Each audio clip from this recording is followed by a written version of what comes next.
Welcome to Coaches Talk, a series of videos for your inspiration. Today I'm talking with life coach Bill Lee from Canada. My name is Matthijs Duker, I live in Holland and I am a happiness coach. Enjoy the videos.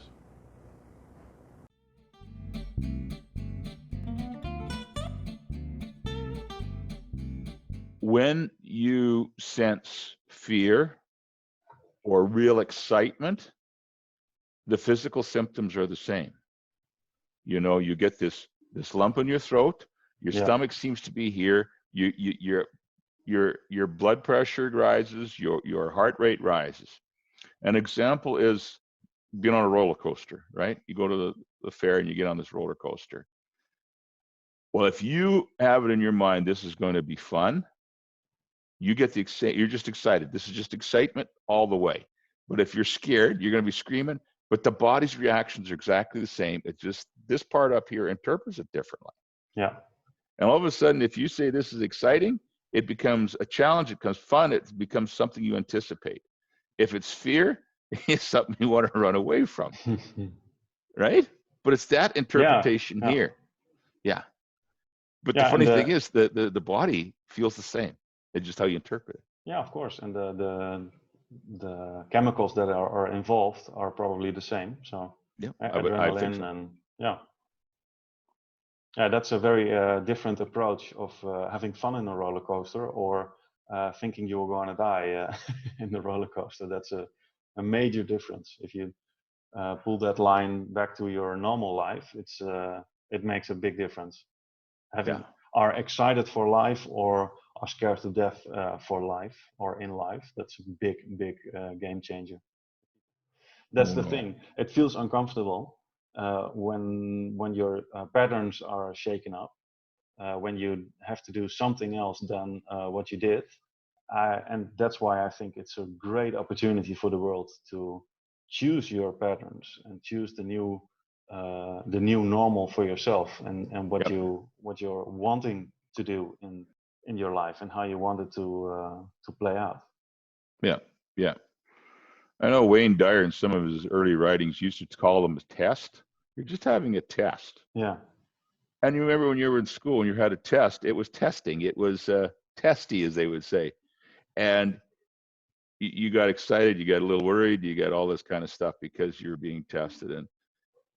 And just that's what we're doing. We're being tested, you know. And for some of us, it's a major exam. For some of us, it's just a regular test. Depends how we handle it and what our situation is in life. But the sooner you can establish a routine, like simple things like getting up at a certain time, going to bed at a certain time, having your meal planned out, getting a routine to your new structure, wherever that is in your life, it'll give you that sense of control the quicker. Yeah. Sooner, I think. Yes, from what I think it as well. Yeah. And give yourself time. That's what I would say. Give yourself time to readjust, because the brain needs 6 weeks to learn a new trick, learn a new pattern. Choose whatever you want to do with your life. And this is the moment in our lifetimes when we can massively do this with the whole world or all the people who are affected and have changed their movements and the way they live. So yeah, I caught the word you said, choose.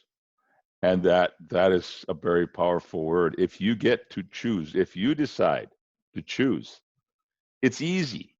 Yeah. But when somebody else is making you choose, when the outside forces, this virus and their government regulations and stuff is, you got to choose, but you don't want to choose. You're happy where you were. Yeah. And that's stressful for most of us. Yeah. Yeah, and people maybe they don't feel like they have a choice, but it's all about the choices that you make and that you have. So yeah, it's all about that. Yeah, it should be actively be done and not reactively done. With my clients, one of the exercises we do is clarity. We call it clarity through contrast. So I get them to take out a piece of paper, just a scribbler, and then draw a line down the middle. And on one side you put contrast, and the other side you put clarity. and you write down all the things you don't want, and that's easy. Everybody's got that. I don't want this. Yeah. I don't want that. I don't want that. I don't want to be home all the time. I don't want to be, whatever it is, because of this crisis, for example. And you write them down. And then on the other side, well, you say, what do you want? If you don't want this, then what do you want? And then we start writing down the do's. I don't want to be home. Well, where do you want to be? I want to be at work. I want to be outside more, or whatever it is, right? And you go through this and you scratch out the ones you don't want, and then we start focusing on these, and then we make a statement with those positive statements in it. And we changed it from I want to I will, to I will. And that gives your client, gives every one of us, when we do this exercise, something to focus to. We see a future to go to. Because if we just sit at home and say, I don't want this, I don't want that, that's a vibe you're sending out to the universe and the angels and God, and you're saying, I don't want. Okay, you don't want. You just don't want. Okay, we'll give you more of that you don't want. But you say, I will. Oh, you will? Okay. The stars will line up and everything else for that will. And we'll go that way. Yeah. And usually it takes actions to be there to receive it and to align yourself with whatever you want to do and whatever you want to have in life, the experience that you want to have in life, because we think we all have stuff, but it's just an experience in my mind. So yes, you don't take anything with you when you're gone, going from this world. People from the old ages tried it maybe with filling up the grave with all kind of gold and stuff, but it's laying down there. So yes. Yes. So in my mind, it's an experience that we have, and that's the only thing we have. So. Right on. It's the experience. One thing I try to tell my clients, especially during this crisis, is I take them back in their life over their time. And we go through major changing events that's happened. And all of us have had something happen maybe once, 2, 3, 4 times, depends how old you are and how much adventure you've had in your life. But at these critical points, they seem like, oh, my world's falling apart. Personally, I've gone through financial, relationship, health and all that kind of stuff. But every time, because I've went through it, I look back and I say, thank God that happened. It was terrible at the time, but I'm in a way better situation I am today than when I was back then. And back then I thought, oh man, I got it made in the shade and everything's cool here. But oh no, after that struggle, after that, I come out, I don't know, better, stronger, and wiser, and feel better in here. I mean, we lost a son at 5.5 months. And when you go through something like that, your whole world falls apart, right? Yeah, I can imagine. Yeah. But here we are. That happened 30 some years ago, 35 years ago. That was our second child. But out of that, if we would have had 2 children, a boy and a girl and a boy, that may be all the kids we had. Ended up being with 3 girls and a boy. And we're very happy for having 4 kids. But it might not have happened at that. And then gave us a whole new sense of feeling. And we've been there for all other kinds of people that have went through the stuff we have. We've been there to help them and empowered us that we were there for them too. Yeah. So, as devastating as it is, I'm not saying I would choose differently, but I am better because of it. Yeah. Yeah, and we of course never know what would happen if things were different back then or at some point in history, and it really doesn't matter. It's all about what you make of it and how you handle it afterwards and how you go through it and make it in some form useful for yourself, or at least give it a place. And of course, losing a child is unimaginable. I don't have any children, but I can imagine that it is the earth sinking away from under your feet, I guess. Yeah. So Yeah, and it's either in a relationship, husband and wife relationship, either brings you together or takes you apart. Yeah. Depends how that all comes Also, how you deal with it. Yes. Come together, and of course there are two parties in this, so you have to do it together. It shapes your life, and it's just about how you handle these situations and how you come out of it. So Yeah. and what you choose, because it's really about choosing. It's really about what do you Oh. want to do. Oh. Instead of leaning back and, oh, life happens to me. So Well, yeah. Out of that thing, and the wisdom of my wife really shone that day, because our child was sick. He was in the hospital in a neighboring town. Our local doctor wasn't seeming to. Anyway, we got a second opinion. It was a different town. We had our child there in the hospital. He was putting the child through some tests. And anyway, long story short, the nurse had fed the baby, put the baby down, turned around, the baby wasn't responsive and died right after it ate. And so they phoned us, and Carol was getting ready. I think both of us are actually getting ready to go to the hospital to see our child that afternoon. yeah. And here's the doctor and said he passed away. So, it was a shock. It was everything. But even before we left home to go to the hospital, my wife said to me, "We're not going to blame. We're not going to blame." Mm-hmm. And that was probably the wisest advice that I got. The two of us agreed we wouldn't blame. And you know what that did?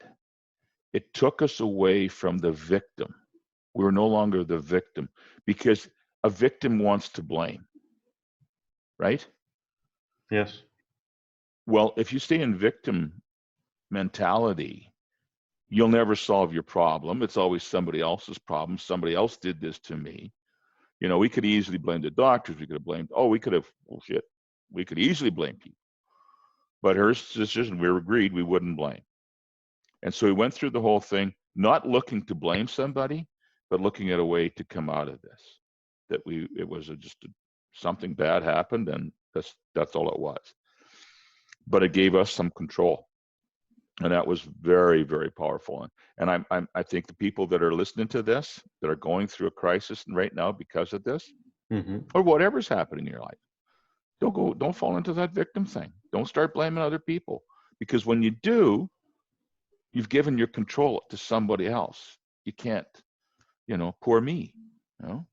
I mean, if you want to feel bad, go ahead, but try to get control and say, I'm not going to blame. Because if you don't blame, it moves you into a better place. Yeah. Yeah. Keep your power with you instead of giving it away in the blaming. Yeah. It's part of the grieving of what people experience, and that's a natural thing that someone is to blame or something is to blame. But don't maybe that's what you're saying. Don't keep yourself in that place. Just move. Yeah, not just move on, but do something with it that's making you a route out of there and into a better place. So Yes. yeah. Yes. Wow. Yeah. I think of that often, actually. Yeah, I remind my wife Carol, I says that was very good advice, because that helped us immensely. Because I think if you get into that blaming thing, that's when you end up with a relationship that could go this way. Yeah, of course. If you eventually you will blame each other, or closer to home than the you doctors. Get into that part of the grieving thing where I could have done that, I could have done that. Well, they should have done that, and maybe they should have did this, right? Yeah. And yeah. Wow. Thanks for sharing this intense experience. Yeah, it's not it's nothing. life, eh? Yeah, of course. Yeah. All religions talk about having a soul and a spirit, right? Yeah.